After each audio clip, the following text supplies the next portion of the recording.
Hey there everyone, welcome back to Jimothy Listens. My name is Jimothy and we are halfway through the year. That's right, we have made it through 6 months of 2022. I hope it's been a good one for you. For me, it's been not bad. Started off the year by moving to a new city, been adjusting to that, getting used to things, but I think we're going well. I hope your 2022 has been good too, and if it hasn't, hey, you still have half the year to turn it around. But as we are halfway through the year, I thought it'd be a good chance to take a look back at the last 6 months and just sort of round up my favorite music from the year so far. So today, that's what we're doing. We are having a look at my favorite K-pop releases of the year so far. Now, I've made just a little short list of 19 releases. It's a mix of albums, singles, title tracks, even a B-side, just whatever has been stuff that I have liked this year, and they're all in a completely random order just because I don't want to spoil my year-end list when we eventually get there. Hey there, Editing Jimothy here, just adding in a couple of releases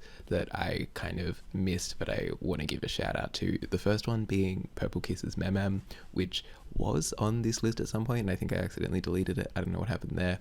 And then 3 honorable mentions are Kepler's Up, Rocket Punch's Yellow Punch album, and XG's Tippy Toes, which I guess is technically like Japanese but fits into the realm, and so I want to include it, and it's a banger. Anyway, let's get to the list. So let's kick things off with my first K-pop release that I want to talk about, and that is STAYC's Run to You. We all know STAYC. They're SLAYC. They called it for a reason. This song is amazing. I love the electro, computery, poppy. It's a very cute concept.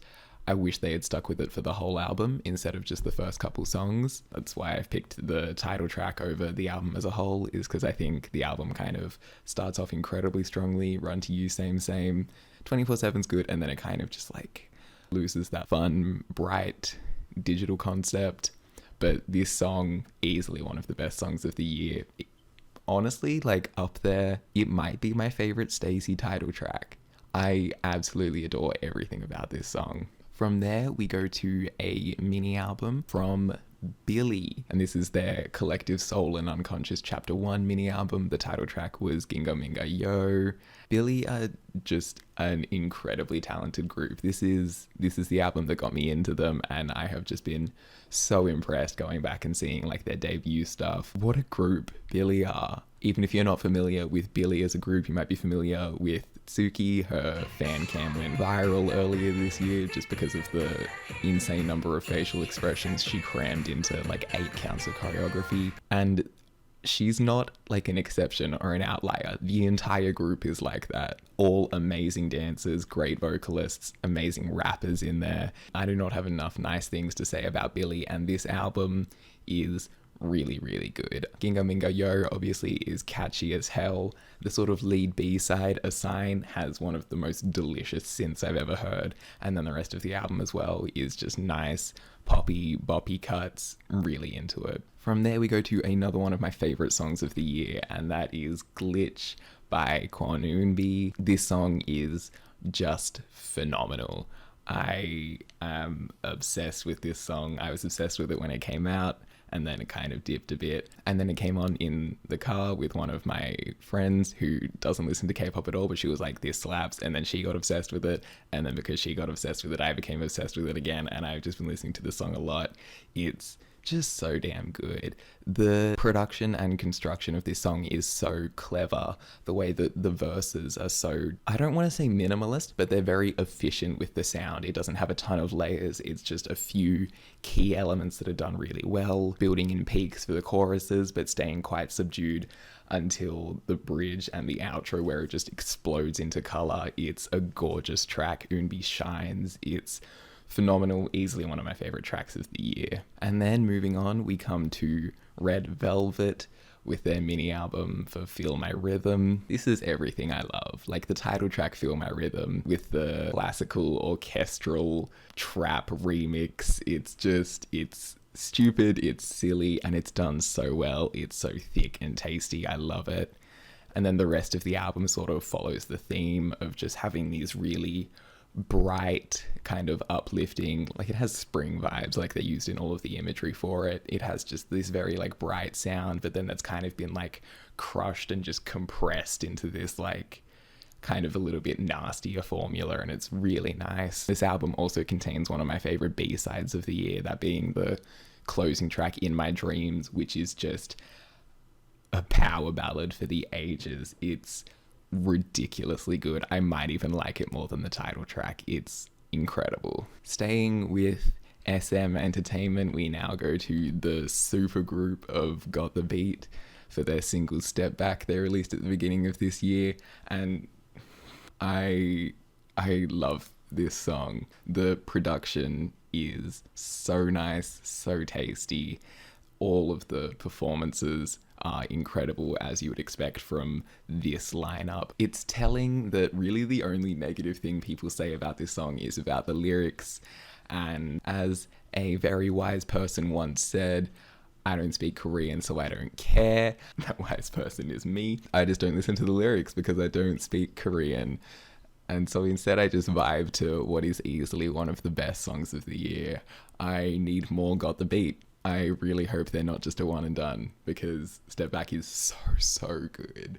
Moving on from there, we come to VV's sort of, I guess, debut mini album, Beam of Prism. This is easily my favorite album of the year so far for K-pop. It's just phenomenal. It's electropop and it's dance pop and it's disco pop, done so masterfully and done in a way to make it feel new and refreshing and sort of definitively K-pop. Obviously, we hear so much like dance pop and disco pop at the moment, but the way that VVs have done it on this album feels unique and it feels just so much better. Like every single song on this album is so good. Obviously, Bop Bop, the lead single, is great, but really pretty much all of the B-sides are even better than Bop Bop, except for maybe Fiesta.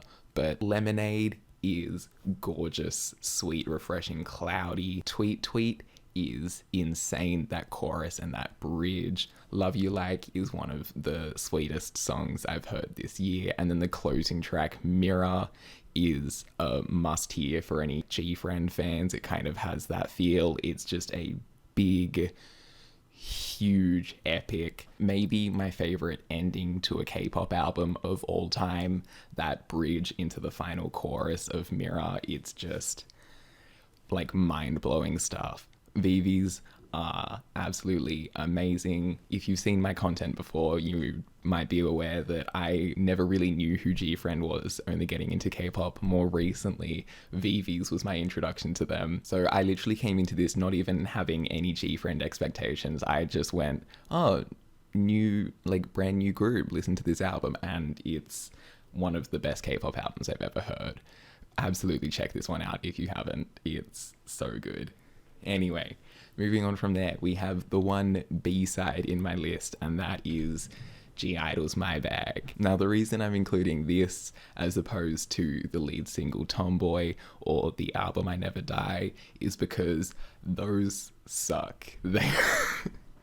They're not good. This album, I Never Die, is one of the worst K-pop albums I've ever heard. Tomboy, as much as I've come around on it, and I think it's a bit of fun, I still don't think it's a very good song in terms of like good. But My Bag, the song that comes just right at the very end of the album, suddenly is probably my favorite K-pop rap songs I've ever heard. The beat is cold. It is a cold beat. Soyeon's hook is catchy as hell, and then all of the members deliver very fun verses, especially Yuki, who I just absolutely adore her deep voice. This song is a ton of fun, and I had to give it a shout out, even though I think the rest of that album was pretty not great. Anyway, from there we come to aespa, who in the lead up to their upcoming album Girls dropped this single Illusion, and it's so good. The fact that this isn't gonna be like the lead promoted single from this album makes me so excited, because if this is just one of the B-sides, how good is the title track gonna be? Everything about this is great. The production is wonderful. The performances from the members are so much fun and show so much character and personality. All of the little fun story moments in the song, all of the little like and stuff like that are just a bit cheeky, bit fun. I absolutely adore this song and I can't wait for this album to drop. Up next, I have kind of a bit of a cop-out answer because I'm including 2 albums in one, and that is both of the mini albums From Us 9 have released this year, Midnight Guest and From Our Memento Box. Really just because From Our Memento Box dropped so recently, literally only like 2 days ago. I don't know which one I like more yet, so I'm just gonna say both of them because they're both phenomenal. Not only are both of these title tracks amazing, DM is easily one of the best songs of this year, and Stay This Way is a summer bop for the ages, but both of these albums have B-sides that I'd say are even better than their title tracks. Midnight Guest with Escape Room, which is just an amazingly kind of bouncy, boppy, kind of janky, glitchy, very cool, very sexy bop. It's wonderful. As well as Hush Hush, which was written by Jiwon and Soyeon, which is just a fun, straight pop track that I adore. And then From Our Memento Box has Cheese, which is, it honestly feels a little bit similar to Hush Hush in that kind of like fun, little bit cheeky vibe, but done in a bit more of a disco way, and it's really nice. And then the closing track, Rewind, has me in a vice grip at the moment. It's just so good. It's one of the best songs that the group has ever made. It's one of the best songs they've ever heard. So both of these albums, go give them a listen. The fact that From Us 9 have been putting out consistently some of the best K-pop for years now, and they're not any bigger than they are, is a crime. So do yourself a favor and go listen to these albums if you haven't. From there we go to my most listened to song of this year, and that is UA's Catch the Stars. This single was released right at the beginning of the year, and it's phenomenal. This is a song that like makes me want to cry when I listen to it. Even though it is a happy song, it is upbeat, it's just so like, it feels nostalgic and I don't know what for. It just like, I don't know, this song scratches an itch in my brain that I didn't know was there, and it's just, I can't get enough of this song. I listen to it almost daily. It's so good. Also, shout out to the album UA put out earlier this month, Joy. I think that's amazing, but I really just needed to single out this song because it is one of the best songs I have ever heard. Full stop. It's wonderful. Okay, from there we come to the title track from Dreamcatcher's latest album, that is Maison.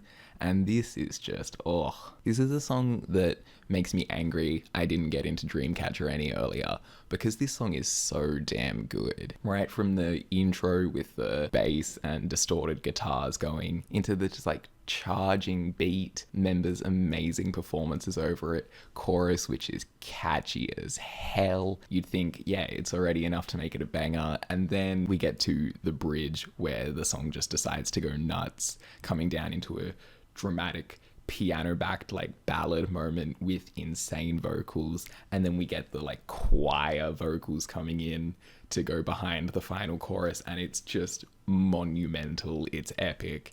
This is an amazing song, and I have absolutely fallen madly in love with Dreamcatcher since hearing it. So, hell yeah. From there, we come to another mini album, this being the latest one from Pixie, Reborn. This is, y'all gotta stop sleeping on Pixie because this album is tasty. Pixie just make deliciously dark, thick, rich, textural music. The production on all of these songs is so nice. Even just looking at literally like the first minute of the title track, Villain, there's so much nice electronic production, nice kind of glitchy moments, industrial moments. It's made so well. And then there's great lower key moments like Breathe. It's not called Breathe, it's called Breath. Great lower key moments like Breath, which is a very sort of subtle, moody song. And then there's amazing high points like the closer Swan Song, which takes it in almost a like rock rockier direction with just a banging chorus, amazing kind of yelled vocals. It's phenomenal. This album is amazing. If you haven't listened to Pixie yet, do yourself the favor and get on this album. It's one of my favorites of this year. From there, something to make the Orbits happy, because I know I'm the least popular person in Orbit Town. We come to the little cover that Olivia Hay released earlier this year of I'll Be Your Spring. It's just gorgeous. I absolutely adore this with my whole heart. And I'm not normally someone for like gentle acoustic moments, but this is just so pretty. Hedju's voice sounds wonderful on it. It's really just a gorgeous, sweet little song that I am surprised I like it so much, but I just keep going back to it. I think it's really, really wonderful. And from there we head to the subunit of WJSN, Chocomi, who at the start of this year released Super Yuppers, and it's just, Chocomi are a blessing. Chocomi are a blessing to this world. Every day I wake up and am thankful for Chocomi's existence. They are the best thing to happen to K-pop. No, they're the best thing to happen to music. Full stop. As anyone who has seen a bit of my content before would know, I adore just bright, cute, sweet, over-the-top things, and that is exactly what Chocomi delivers. And on this single, Super Yuppers, it's just that, going for the kind of retro Saturday morning cartoon superhero feel. It's very cheesy, it's very tongue-in-cheek, it's very sweet and over the top. Styling is gorgeous, the music video is phenomenal, and the song is so good. It's so catchy. They all are amazing. Dayoung was just the main character of Life for a few weeks, as she deserved to be, because she absolutely owned her role in this. This song, and even the B-side as well, is fun and cute and sweet. Just everything about this is amazing. Thank you, Chocomi, for existing. Please come back soon. I know that you've got the whole WJSN thing, and I'm with that. I love WJSN, but like, I need more Chocomi. Anyway, moving on. Next we go to the solo debut from Twice member Nayeon, her solo album I'm Nayeon Oyim Nayeon, and it's just wonderful. It's just pop perfection. Nayeon invented pop music. What? You're caught on camera, Doja Cat. Hate criming me. Can you believe this shit being hate crimed by my own cat? You're done for.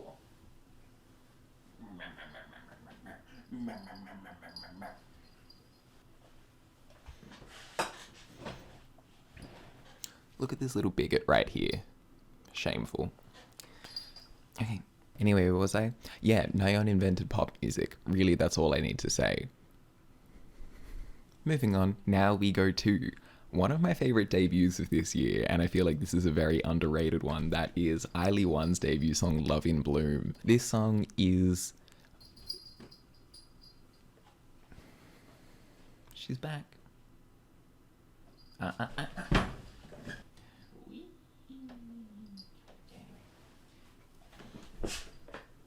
This song is, it's kind of hard to sell because it really is just like a straight plain pop song, but that's why I love it so much. It just reminds me of sort of like 2011 to 2013, which were just the best years for pop music. It's that kind of slightly over-dramatic like verse and singing to come into just a banging dance chorus and drop that sort of seems a lot deeper than it really is, and it's just fun. It's just wonderful. Like I said, I don't really have a clear explanation for why I love this song so much, but it's just one of my most listened to songs of this year, so it's on the list. I absolutely adore it, and I'm very excited for their comeback next month. From there, we go to the latest album from Cherry Bullet. This is Cherry Wish, and this is phenomenal. Everything I've been saying about what I like is this album. It is bright, it is sweet, it is fun, it is cute. It's a little bit over the top and a bit weird at times. I absolutely love it. The title track, Love in Space, is a banger. It's incredible, and the B-sides as well have a lot to offer. Hiccups is one of my favorite songs of the year. It is just so like weird and quirky in a very cute and sweet way. The closing track, My Boo, sounds like it could come from like a Disney Channel original movie. If it was on steroids, it's just amped up to like 13. I absolutely love it. The other tracks are great too. This album's just, one of the best albums of the year. Please go check it out if you haven't, because it's really phenomenal. From here, we have just two things left to talk about, and you might be thinking, hey Jimothy, everything you've talked about so far has been girl groups. Yes, correct, but next up, we have my token boy group pick, and that's Monster X. That's Monster X's Love. This is an incredible song. This is an amazing song. The production is so delicious. The little like smooth jazzy bit with the trumpet it drops into after the chorus is delicious. It's catchy. It's just everything that a boy group track should be, and the rest of the album isn't. I made the mistake of going, I like this song, maybe I'll listen to the rest of the album and I'll get into Monster X. Bad choice. The rest of the album is the usual boy group drivel. Okay, that's a little bit reductive, but you know, it's just the over dramatic, not actually fun to listen to. Like, you know what I like? Bright, sweet, cute, fun, poppy. The rest of the album is the opposite of that. But this song, this song is tasty. This song is absolutely tasty. So there you go. That's my boy group pick. Also, Gravity are good, but they didn't quite make it on the list. And then from there, we come to my final release from the first half of this year, and it's one of my favorites. It's my favorite debut of the year, and that is from NMIXX, their single Admire. Ooh. I can't believe people weren't into this. Actually, no, I can. They were trying to do something new and interesting. Some people don't like that. Me, however, I eat that shit up. I think OO is a phenomenal debut song. The fact that people were saying JYP set them up with OO. What? OO is like 3 amazing debut songs in one. You have that amazing intro where you get the catchy, you know, hook, hook, shug, shug with that synth going behind that's delicious. And then it drops into sort of the main song and you get the very cool and laid back, you know, popcorn and zero coke moment. That super catchy watch a bala bala bala chorus, which just gets stuck in my head constantly. And then suddenly it switches up into a bright, sort of like powerful concept where it's like, okay, we can show a different side of ourselves and we can also just go ham with the vocals. It's so good. And then just get crunching back into that watch it bala bala bala for the end is delicious. The production on this is tasty. The performances are incredible. It's an amazing debut song, and that's only OO. That's not even talking about Tank, which Tank might even be better. Tank is...